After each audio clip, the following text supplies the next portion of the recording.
एउटा महान भनाइ छ, कामप्रतिको आलस र पैसाप्रतिको लालचले मानिसलाई कहिल्यै पनि महान बन्न दिँदैन। मित्रतामा कहिले पनि धनी र गरिबको दृष्टिकोण नराख्नुहोस्, बरु इमान्दारिता र सत्यताको आडमा मित्रता कायम राख्नुहोस्। मानिसहरू चाहन्छन् कि तपाईँ सफल बन्नुहोस्, तर कोही पनि मानिस चाहन्नन् कि तपाईँ उनीहरूभन्दा पनि सफल बन्नुहोस्। वासुदेव भन्नुहुन्छ, सपना र लक्ष्यमा एउटै मात्र फरक छ।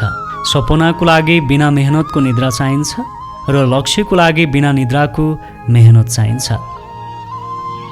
यदि तपाईँले खान, लगाउन र बस्न पाउनुभएको छ भने त्यसैमा खुसी हुनुहोस्, किनकि हरेक मानिसको भाग्यमा यी सबै कुरा आउँदैन। कसैले तपाईँको हातबाट केही छिन्न सक्छ, तर तपाईँको भाग्य भने छिन्न सक्दैन।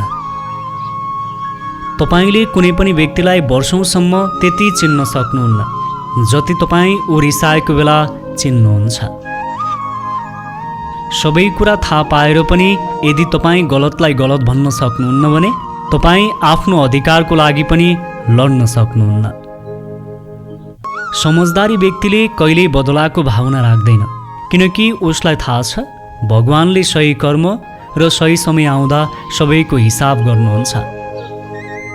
सेवा सबैको गर्नुहोस्, तर आशा कसैको नगर्नुहोस्, किनकि सेवाको सही मूल्य ईश्वरले दिनुहुन्छ।